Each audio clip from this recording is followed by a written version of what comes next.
Hello friends, आप सभी का स्वागत है इस चैनल में। इस वीडियो में हम हिस्ट्री से one liner 50 plus question cover करेंगे और ये पार्ट 1 है। तो हम इस टाइप के और भी वेरियस लेक्चर कवर करेंगे। तो यहाँ पे पार्ट 1 है और इससे पहले मैं इस चैनल पे वेरियस इंपॉर्टेंट टॉपिक पे MCQ में टॉपिक वाइज कवर किया हूँ, तो आप उन लेक्चर को भी देख सकते हैं। तो यहाँ पे हमारा फर्स्ट क्वेश्चन है, विच scholar author the Kitab ul Hind on account of 11th century of India. Bharat की 11वीं शताब्दी का विवरण किताब उल हिंद किस स्कॉलर ने लिखा है। तो यहाँ पे आपको उस स्कॉलर का नाम बताना है जिसके द्वारा किताब उल हिंद लिखा गया है। तो answer is Al Biruni. Al Biruni के द्वारा किताब उल हिंद को लिखा गया है। Answer is Al Biruni.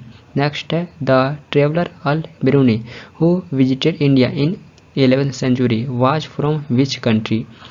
11वीं शताब्दी में भारत की यात्रा करने वाला यात्री अल बिरूनी किस देश से था। तो यहाँ पे आपको बताना है अल बिरूनी ये किस कंट्री से था। तो आंसर इज उज्बेकिस्तान। ये उज्बेकिस्तान से था। तो प्रेजेंट आपको उज्बेकिस्तान सेंट्रल एशिया में देखने को मिलेगा। नेक्स्ट है, the scholar who had accompanied with Mahmud of Ghazni to India was. वह स्कॉलर जो महमूद ऑफ गजनी के साथ भारत आया था कौन था। तो यहाँ पे आपको उस स्कॉलर का नाम बताना है जो महमूद ऑफ गजनी के साथ भारत आया था। तो आंसर इज अल बिरूनी। तो ये अल बिरूनी था जो महमूद ऑफ गजनी के साथ भारत आया था। तो महमूद ऑफ गजनी के बारे में जान ही रहेंगे, ये 11th सेंचुरी में लगभग भारत पे 17 टाइम इन्वेट किया था। तो ये भारत पे लगभग 17 टाइम इन्वेट किया था 11th सेंचुरी AD में। तो महमूद ऑफ गजनी के साथ अल बिरूनी भारत आया था। Answer is Al Biruni. Next है, Al Idrisi was a famous. अल इदरीसी किसके लिए फेमस थे। तो आंसर इज ज्योग्राफर। तो ये ज्योग्राफर के लिए फेमस थे। तो ये एक अरब ज्योग्राफर थे। तो ये ज्योग्राफर के लिए फेमस थे। तो आंसर इज ज्योग्राफर। नेक्स्ट है, Al Idrisi the geographer who drew the map of India was a native of.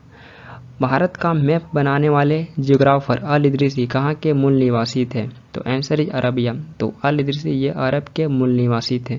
तो इनके द्वारा लगभग 12th सेंचुरी AD में भारत के मैप को प्रेजेंट किया गया था और ये अरब के मूल निवासी थे। तो आंसर इज अरबिया।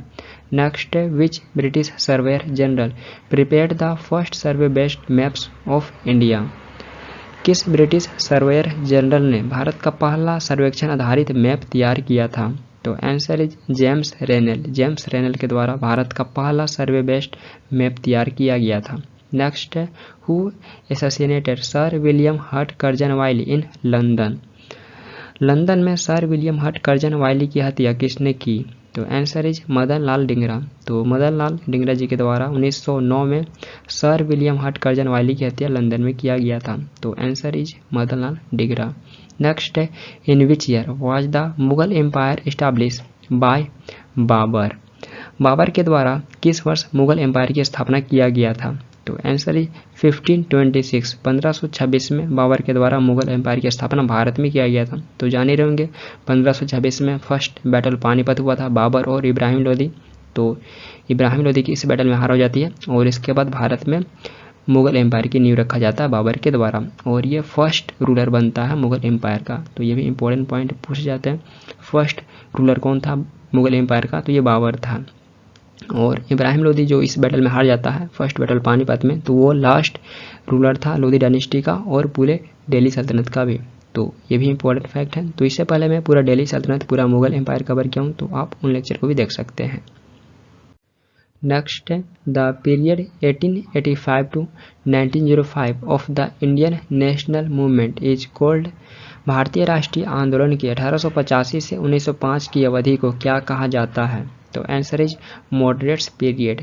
तो इंडियन नेशनल मूवमेंट के 1885 से 1905 के पीरियड को मॉडरेट्स पीरियड या नरमपंथियों का काल कहा जाता है। देन इसके बाद जाने रहेंगे 1907 में सूरत सेशन हुआ था। 1907 में सूरत सेशन हुआ था। तो इस सेशन में नरम दल और गरम दल में कांग्रेस बढ़ जाती है। फिर उसके बाद 1916 के लखनऊ सेशन में ये दोनों गुट मर्ज भी हो जाते हैं। तो इम्पोर्टेंट पॉइंट है, 1885 से 1905 के पीरियड को मॉडरेट्स पीरियड कहा जाता है। नेक्स्ट है, who among the Congress leader is called the grand old man of India. निम्नलिखित में से किस कांग्रेस लीडर को grand old man of India के नाम से जाना जाता है। तो आंसर इज दादाभाई नौरोजी। तो दादाभाई नौरोजी जी को grand old man of India के नाम से जाना जाता है। देन इसके अलावा इन्हें अनऑफिशियल एम्बेसडर ऑफ इंडिया भी कहा जाता है, अनऑफिशियल एम्बेसडर ऑफ इंडिया भी कहा जाता है। नेक्स्ट है the first attempt to calculate national income in India was made by. Bharat में राष्ट्रीय आय की गणना करने का पहला प्रयास किसके द्वारा किया गया था? तो आंसर इज दादाभाई नौरोजी। तो दादाभाई नौरोजी जी के द्वारा ही भारत में पहली बार नेशनल इनकम को कैलकुलेट करने का प्रयास किया गया था। तो ये लगभग 1867 से 68 के आसपास में पहली बार पर कैपिटा इनकम को कैलकुलेट करने का प्रयास किए थे और इनके द्वारा लगभग 20 रुपये प्रति आय कैलकुलेट किया गया था। तो ये उस टाइम पर कैपिटा 20 रुपया कैलकुलेट किए थे। तो इनके द्वारा पहली बार भारत में नेशनल इनकम को कैलकुलेट करने का प्रयास किया गया था। नेक्स्ट है who was the first person to use a scientific method to calculate national income of India. Bharat की राष्ट्रीय आय की गणना के लिए साइंटिफिक मेथड का उपयोग करने वाले पहले व्यक्ति कौन थे? तो answer is VKRB. Rao. वी.के.आर.बी. Rao ये पहले व्यक्ति थे जो भारत में पहली बार नेशनल इनकम के लिए साइंटिफिक मेथड का यूज किए थे। तो इनके द्वारा लगभग 1931 से 32 के आसपास में नेशनल इनकम को कैलकुलेट करने के लिए साइंटिफिक मेथड का उपयोग किया गया था। तो answer is VKRB. Rao. Next the Indian universities act 1904 was passed during the reign of which viceroy. भारतीय विश्वविद्यालय अधिनियम 1904 किस वायसराय के काल में पारित किया गया था? तो answer is Lord Curzon. Lord Curzon के समय में इंडियन यूनिवर्सिटीज एक्ट 1904 को पारित किया गया था और इसी के समय में जान ही रहे होंगे पार्टीशन ऑफ बंगाल भी हुआ था। देन उसके अगेंस्ट में फिर स्वदेशी मूवमेंट को शुरू किया गया था। तो इसके समय में इंडिया यूनिवर्सिटीज एक्ट 1904 को पारित किया गया था। नेक्स्ट है the first Indian to enter the Indian civil service was. Indian civil service में प्रवेश करने वाले पहले भारतीय कौन थे? तो यहाँ पे आपको उस पहले इंडियन का नाम बताना है जो इंडियन सिविल सर्विस में प्रवेश किए थे। तो आंसर इज सत्येंद्र नाथ टैगोर। सत्येंद्र नाथ टैगोर ये पहले इंडियन थे जो इंडियन सिविल सर्विस में प्रवेश किए थे। तो लगभग ये 1864 के आसपास में पहले इंडियन बने थे प्रवेश करने वाले और लगभग 1897 तक सर्व किए थे। तो answer is Satyendra Nath Tagore. Next है who said the Congress is tottering on its downfall and on my greatest ambitions while in India is to assist it to a peaceful demise. किसने कहा कांग्रेस अपने पतन की ओर लड़खड़ा रहा है और भारत में रहते हुए मेरी सबसे बड़ी महत्वाकांक्षाओं में से एक है कि मैं इसके शांतिपूर्ण अंत में सहायता करूं? तो आंसर इज लॉर्ड कर्जन। तो ये लॉर्ड कर्जन के द्वारा कहा गया था कि कांग्रेस अपने पतन की ओर लड़खड़ा रहा है और भारत में रहते हुए मेरी सबसे बड़ी महत्वाकांक्षाओं में से एक है कि मैं इसके शांतिपूर्ण अंत में सहायता करूं। तो ये लॉर्ड कर्जन का कथन था। नेक्स्ट है new lamps for old was a series of articles which criticized the Congress. Who was the author of these articles? New Lamps for Old articles की एक सीरीज थी जिसमें कांग्रेस की आलोचना की गई थी। तो इन आर्टिकल्स के लेखक कौन थे? तो आंसर इज श्री अरविंदो। तो श्री अरविंदो जी ये new lamps for old articles के लेखक थे। तो आंसर इज श्री अरविंदो। तो इससे पहले मैं श्री अरविंदो को भी कवर कर चुका हूँ। तो यदि आप इंटरेस्टेड हैं तो इस लेक्चर को भी देख सकते हैं। नेक्स्ट है under which act any person had no right to appeal वकील एंड दलील। किस एक्ट के तहत किसी भी व्यक्ति को अपील वकील और दलील का अधिकार नहीं था? तो answer is Rowlatt act. Rowlatt act के तहत किसी भी व्यक्ति को अपील वकील और दलील का अधिकार नहीं था। तो ये एक्ट 1919 में पारित हुआ था। ये एक्ट 1919 में पारित हुआ था और इस एक्ट को ब्लैक लॉ यानी काला कानून भी कहा जाता है। नेक्स्ट है no appeal no dalil and no वकील was the slogan rise against which of the following act. कोई अपील नहीं, कोई दलील नहीं और कोई वकील नहीं, निम्नलिखित में से किस एक्ट के खिलाफ नारा लगाया गया था? तो answer is Rowlatt act. Rowlatt act के अगेंस्ट में no appeal no dalil and no vakil का स्लोगन राइज किया गया था। तो answer is Rowlatt act. Next है after the decline of the Guptas a large part of north India was reunited by. Gupta वंश के पतन के बाद उत्तर भारत में बड़े भाग का पुनर्गठन किसने किया? तो आंसर इज हर्षवर्धन। तो हर्षवर्धन के द्वारा नॉर्थ इंडिया के बड़े हिस्से को फिर से रीयूनाइट किया गया था। तो आंसर इज हर्षवर्धन। नेक्स्ट है which dynasty did king Harshvardhan belong to. राजा हर्षवर्धन किस वंश से थे? तो आंसर इज पुष्यभूति डायनेस्टी। तो ये पुष्यभूति डायनेस्टी से थे और इस डायनेस्टी को वर्धन डायनेस्टी भी कहा जाता है। तो आंसर इज पुष्यभूति डायनेस्टी के ये संबंधित है। नेक्स्ट है which was the most important city of north India during the reign of Harsha. Harsha के शासनकाल के दौरान उत्तर भारत का सबसे महत्वपूर्ण शहर कौन सा था?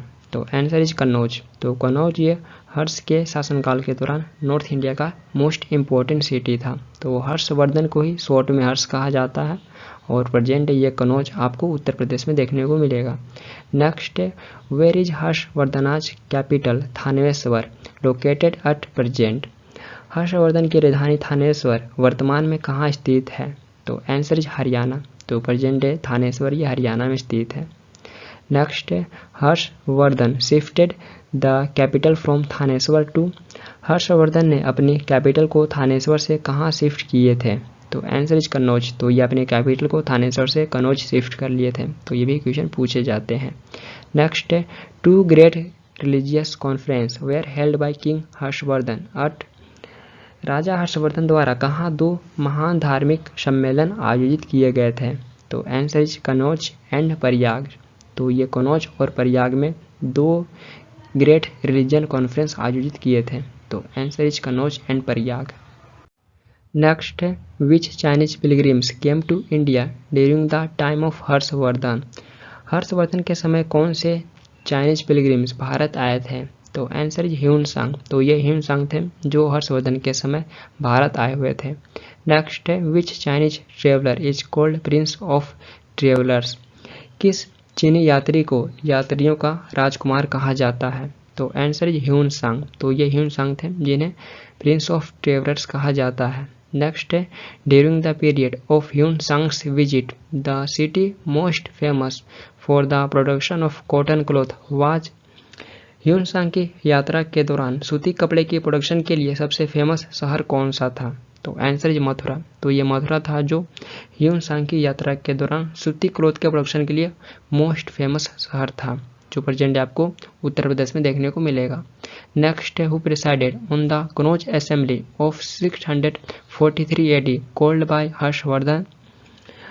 643 ईस्वी में हर्षवर्धन द्वारा बुलाए गए कन्नौज सभा की अध्यक्षता किसने की? तो आंसर इज ह्यूनसांग। तो ह्यूनसांग के द्वारा कन्नौज असेंबली की अध्यक्षता किया गया था। तो ये असेंबली हर्षवर्धन के द्वारा 643 AD में बुलाया गया था और इस असेंबली की अध्यक्षता ह्यूनसांग के द्वारा किया गया था। नेक्स्ट है during the reign of Harsha the Kannauj assembly was held to publicise the doctrine of which sects. Harsha के शासनकाल में किस संप्रदाय के सिद्धांतों का प्रचार करने के लिए कन्नौज असेंबली का आयोजन किया गया था? तो आंसर इज महायान। महायान के सिद्धांतों को प्रचार करने के लिए हर्ष के शासनकाल के दौरान कन्नौज असेंबली का आयोजन किया गया था। तो महायान जानी रहेंगे संबंध बुद्धिज्म से है। तो बुद्धिज्म जो कनिष्क जो फर्स्ट सेंचुरी के राजा थे, तो फर्स्ट सेंचुरी में बुद्धिज्म दो संप्रदाय में बट गया था, महायान और हीनयान। तो हर्ष के शासनकाल के दौरान महायान के प्रचार के लिए कन्नौज असेंबली का आयोजन किया गया था और इस असेंबली के अध्यक्ष थे ह्यूनसांग जो एक चाइनीज ट्रेवलर थे। नेक्स्ट है who lead the indigo revolt. नील विद्रोह का नेतृत्व किसने किया? तो आंसर इज दिगंबर विश्वास एंड विष्णु विश्वास। तो ये दोनों भाई थे। तो इनके द्वारा 1859 में इंडिगो रिवोल्ट का नेतृत्व किया गया था। कहाँ पे? तो बंगाल में। तो ये रिवोल्ट बंगाल में हुआ था। तो इनके द्वारा इंडिगो रिवोल्ट का नेतृत्व किया गया था। नेक्स्ट है the indigo revolt of the peasants in 1859 to 60 happened in the state of. 1859 से 60 में किसानों का नील विद्रोह किस राज्य में हुआ था? तो आंसर इज बंगाल। तो इंडिगो रिवोल्ट ये बंगाल में हुआ था और इस रिवोल्ट को जो उस टाइम इंटेलिजेंसिया थे तो वे सपोर्ट किए हुए थे। तो ये भी इंपॉर्टेंट पॉइंट है क्योंकि जो 1857 का रिवोल्ट था तो उस रिवोल्ट को इंटेलिजेंसिया के द्वारा सपोर्ट प्राप्त नहीं था, बट जो 1859 में इंडिगो रिवोल्ट हुआ था तो इस रिवोल्ट को इंटेलिजेंसिया के द्वारा सपोर्ट किया गया था। नेक्स्ट है which session of the Indian National Congress Gandhi ji said Gandhi may die but Gandhism will remain forever. Congress के किस सेशन में गांधी जी ने कहा था गांधी मर सकता है लेकिन गांधीवाद हमेशा जीवित रहेगा? तो आंसर इज कराची सेशन। तो 1931 के कराची सेशन में गांधी जी के द्वारा कहा गया था कि गांधी मर सकता है लेकिन गांधीवाद हमेशा जीवित रहेगा, और इस सेशन के अध्यक्ष थे सरदार पटेल। तो सरदार वल्लभ भाई पटेल इस सेशन के अध्यक्ष थे। तो इस सेशन में गांधी जी के द्वारा कहा गया था गांधी मर सकता है लेकिन गांधीवाद हमेशा जीवित रहेगा। नेक्स्ट है in 1766 which former employ of the British East India company try to launch the first Indian newspaper but was transferred. 1766 में ब्रिटिश ईस्ट इंडिया कंपनी के किस फॉर्मर एम्प्लॉय ने पहला भारतीय समाचार पत्र लॉन्च करने की कोशिश की लेकिन उसे ट्रांसफ़र कर दिया गया था? तो आंसर इज विलियम बोल्ट्स। तो ये विलियम बोल्ट्स था जो 1766 में पहली बार भारत में न्यूज़पेपर शुरू करने का प्रयास किया था, लेकिन इसे डिपोर्ट कर दिया गया था इंग्लैंड। देन उसके बाद 1780 में भारत का पहला न्यूज़पेपर जेम्स अगस्टस हिक्की के द्वारा बंगाल गजट नाम से पब्लिश किया गया था। तो इम्पोर्टेंट पॉइंट है 1780 में भारत का पहला न्यूज़पेपर बंगाल गजट कलकत्ता से इंग्लिश लैंग्वेज में पब्लिश हुआ था, बट पहली बार प्रयास 1766 में विलियम बोल्ट्स के द्वारा किया गया था। नेक्स्ट है during which viceroy of India the Indian penal code, code of civil procedure and code of criminal procedure were passed. Bharat के किस वायसराय के दौरान भारतीय दंड संहिता, सिविल प्रक्रिया संहिता और आपराधिक प्रक्रिया संहिता पारित किया गया था? तो आंसर इज लॉर्ड कैनिंग। तो लॉर्ड कैनिंग ये लास्ट गवर्नर जनरल था भारत का, और इसे पहला भारत का वायसराय बनाया गया था 1858 में। तो इसके समय में Indian penal code, code of civil procedure and criminal procedure code को पारित किया गया था। Next who escaped from the prison and organise underground activities during the quit India movement. Bharat छोड़ आंदोलन के दौरान कौन जेल से भाग गया और भूमिगत गतिविधियों का आयोजन किया? तो आंसर इज जयप्रकाश नारायण। तो ये क्विट इंडिया मूवमेंट के दौरान हजारीबाग जेल से भाग गए थे और अंडरग्राउंड रहकर क्विट इंडिया मूवमेंट को ऑर्गेनाइज किए थे। तो आंसर इज जेपी नारायण। तो क्विट इंडिया मूवमेंट ये 1942 में ऑर्गेनाइज किया गया था और नेतृत्व इसका महात्मा गांधी के द्वारा किया गया था। तो Mahatma Gandhi quit India movement को नेतृत्व किए थे। तो इस दौरान ये जयप्रकाश नारायण हजारीबाग जेल से भाग गए थे। Next what was the original name of Mirabehn the associate and disciple of Mahatma Gandhi. Mahatma Gandhi की सहयोगी और शिष्या मीराबेन का मूल नाम क्या था? तो answer is Madeleine Slade. Madeleine Slade ये मीराबेन का ओरिजिनल नेम था। तो ये इंग्लैंड की थी जो महात्मा गांधी की डिसाइपल और महात्मा गांधी से ये संबंधित थी। तो इनका वास्तविक नाम मैडलिन स्लेड था। Next which 19th century social reformer from Maharashtra was known as Lokhitwadi. Maharashtra के किस 19वीं शताब्दी के समाज सुधारक को लोकहितवादी के नाम से जाना जाता था? तो आंसर इज गोपाल हरि देशमुख। गोपाल हरि देशमुख जी को लोकहितवादी के नाम से जाना जाता था। तो ये महाराष्ट्र से सोशल रिफॉर्मर थे 19वीं शताब्दी में, तो इनको लोकहितवादी के नाम से जाना जाता था। नेक्स्ट है Cambodia's Angkor Wat temple the world's largest Hindu temple is dedicated to which god. Cambodia का अंकोर वाट टेम्पल विश्व का सबसे बड़ा हिंदू टेम्पल किस भगवान को समर्पित है? तो आंसर इज विष्णु। तो कंबोडिया का अंकोर वाट टेम्पल ये विष्णु भगवान को समर्पित है। तो ये वर्ल्ड का लार्जेस्ट हिंदू टेम्पल है जो विष्णु भगवान को समर्पित है। और ये कंट्री भी पूछे जाते हैं किस कंट्री में स्थित है अंकोर वाट का टेम्पल, तो ये कंबोडिया में है स्थित। नेक्स्ट है who is called the father of civil services in India. Bharat में सिविल सर्विस का जनक किसे कहा जाता है? तो आंसर इज लॉर्ड कॉर्नवालिस। तो लॉर्ड कॉर्नवालिस को भारत में फादर ऑफ सिविल सर्विस कहा जाता है और इसके द्वारा 1793 में परमानेंट सेटलमेंट को शुरू किया गया था? तो ये मोस्ट इंपॉर्टेंट क्वेश्चन है, पूछे जाते हैं। परमानेंट सेटलमेंट किसके द्वारा इंट्रोड्यूस किया गया था? तो इसके द्वारा 1793 में किया गया था, और परमानेंट सेटलमेंट को ही जमींदारी सिस्टम भी कहा जाता था। तो इससे पहले मैं लॉर्ड कॉर्नवालिस पे कवर किया हूँ, तो आप उस लेक्चर को देख सकते हैं। Next, who created a permanent police force in India? Bharat में परमानेंट पुलिस फोर्स किसने क्रिएट किया था? तो आंसर इज लॉर्ड कॉर्नवालिस। तो ये लॉर्ड कॉर्नवालिस ही था जो परमानेंट पुलिस फोर्स को क्रिएट किया था। तो इसे भारत में फादर ऑफ पुलिस सर्विस भी कहा जाता है लॉर्ड कॉर्नवालिस को, क्योंकि इसने भारत में पुलिस सर्विस को क्रिएट किया था। जो आज का प्रेजेंट डे पुलिस सर्विस है, तो इसी के द्वारा क्रिएट किया गया था। Next, who founded fort William college in Calcutta? Calcutta में फोर्ट विलियम कॉलेज की स्थापना किसने की? तो answer is Lord Wellesley.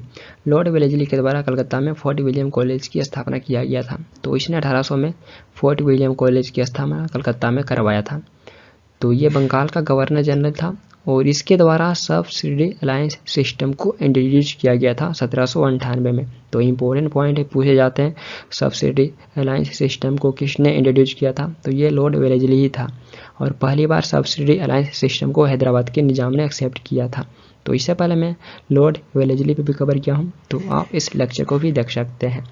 Next है, the tenure of which governor general is consider for education reforms? किस गवर्नर जनरल का कार्यकाल शिक्षा सुधारों के लिए माना जाता है? तो answer is William Bentinck. William Bentinck के टेन्योर को भारत में एजुकेशन रिफॉर्म के लिए जाना जाता है।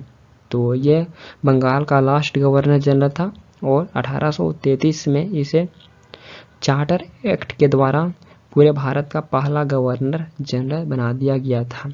तो इससे पहले मैं विलियम बेंटिक में भी कवर कर चुका हूँ, आप उस लेक्चर को भी देख सकते हैं यदि इंटरेस्टेड हैं तो। नेक्स्ट है, who lead the foundation for Calcutta medical college? Calcutta medical college की नींव किसने रखी? तो आंसर इज विलियम बेंटिक। तो विलियम बेंटिक के द्वारा ही कलकत्ता मेडिकल कॉलेज की नींव रखा गया था। तो ये 1835 में कलकत्ता मेडिकल कॉलेज की स्थापना करवाया था, और ये भारत में पहला मेडिकल कॉलेज था। तो भारत का पहला medical college Calcutta medical college William Bentinck के द्वारा ही स्थापित किया गया था 1835 में। नेक्स्ट है, in which year was the medical college Calcutta establish? Medical college Calcutta की स्थापना किस वर्ष हुई? तो आंसर इज 1835। 1835 में कलकत्ता मेडिकल कॉलेज की स्थापना विलियम बेंटिक के द्वारा करवाया गया था। Next, who establish the department named Diwan e Amir Kohi which was related to agriculture? Diwan e Amir Kohi नामक विभाग की स्थापना किसने की जो कृषि से संबंधित था? तो आंसर इज मोहम्मद बिन तुगलक। तो मोहम्मद बिन तुगलक के द्वारा दीवान-ए-अमीर कोही नामक डिपार्टमेंट की स्थापना की गई थी जो एग्रीकल्चर से संबंधित था। देन इसके बारे में कुछ और फैक्ट बात कर लें तो ये तुगलक डायनेस्टी का रूलर था, और ये अपने कैपिटल को शिफ्ट किया हुआ था दिल्ली से देवगिरी। तो ये भी इंपॉर्टेंट पॉइंट है। देन इसी के समय में एक मोरक्कन ट्रेवलर इब्न बतूता आया हुआ था, और इसी के समय में 1336 में जानी रहेंगे विजयनगर एम्पायर की स्थापना हुआ था साउथ इंडिया में, और 1347 में बहमानी किंगडम का भी स्थापना हुआ था, और उस टाइम मोहम्मद बिन तुगलक का ही शासन था दिल्ली सल्तनत में। नेक्स्ट है, Vikramshila Mahavir was establish by the ruler of which dynasty? Vikramshila Mahavir किस डायनेस्टी के रूलर के द्वारा किया गया था? तो आंसर इज पाल डायनेस्टी। तो पाल डायनेस्टी के रूलर के द्वारा विक्रमशिला महावीर की स्थापना किया गया था। तो बेसिकली पाल डायनेस्टी में धर्मपाल राजा थे, तो उनके द्वारा विक्रमशिला महावीर की स्थापना किया गया था। और प्रेजेंट डे आपको ये कहाँ पे देखने को मिलेगा? तो प्रेजेंट डे ये आपको बिहार के भागलपुर में देखने को मिलेगा। बिहार के भागलपुर डिस्ट्रिक्ट में स्थित है, बट इसे बख्तियार खिलजी के द्वारा 12वीं शताब्दी में डिस्ट्रॉय कर दिया गया था। देन जो धर्मपाल थे पाल डायनेस्टी के राजा, तो उन्हीं के द्वारा सोमपुर महावीर का भी स्थापना किया गया था। तो धर्मपाल सोमपुर महावीर की भी स्थापना किए हुए थे, जो प्रेजेंट डे बांग्लादेश में स्थित है। Next, by whom was the Paramdham ashram establish? किसके द्वारा परमधाम आश्रम की स्थापना की गई थी? तो आंसर इज विनोबा भावे। तो विनोबा भावे जी के द्वारा परमधाम आश्रम की स्थापना की गई थी। तो ये 1934 में महाराष्ट्र में परमधाम आश्रम की स्थापना किए हुए थे, और इन्हीं के द्वारा 1951 में बुदान मूवमेंट भी शुरू किए हुए थे। तेलंगाना के पोचमपल्ली गांव से ये बुदान मूवमेंट भी शुरू किए हुए थे, और ये फर्स्ट इंडिविजुअल सत्याग्रह भी शुरू किए हुए थे 1940 में। Next A manifesto title the revolutionary produced as evidence in the Kakori conspiracy case of 1925 was written by 1925 के काकोरी षड्यंत्र मामले में साक्ष्य के रूप में प्रस्तुत द रिवोल्यूशनरी नामक मैनिफेस्टो किसके द्वारा लिखा गया था? तो आंसर इज सचिंद्रनाथ सन्याल। तो द रिवोल्यूशनरी नामक मैनिफेस्टो ये सचिंद्रनाथ सन्याल के द्वारा लिखा गया था। तो आंसर इज सचिंद्रनाथ सन्याल। तो फ्रेंड्स, हम इस वीडियो में हिस्ट्री से 1 लाइनर 50+ इंपॉर्टेंट क्वेश्चन कवर करने की कोशिश किए। तो उम्मीद है ये वीडियो आप सभी के लिए हेल्पफुल रहेगा। यदि हेल्पफुल रहा तो आप अपना फीडबैक दे सकते हैं। इस वीडियो को लाइक, कमेंट एंड शेयर भी कर सकते हैं और इस चैनल को भी सब्सक्राइब कर सकते हैं फॉर मोर वीडियोज। तो हम फिर मिलते हैं नेक्स्ट वीडियो के साथ। Thank you for watching this video. Thank you.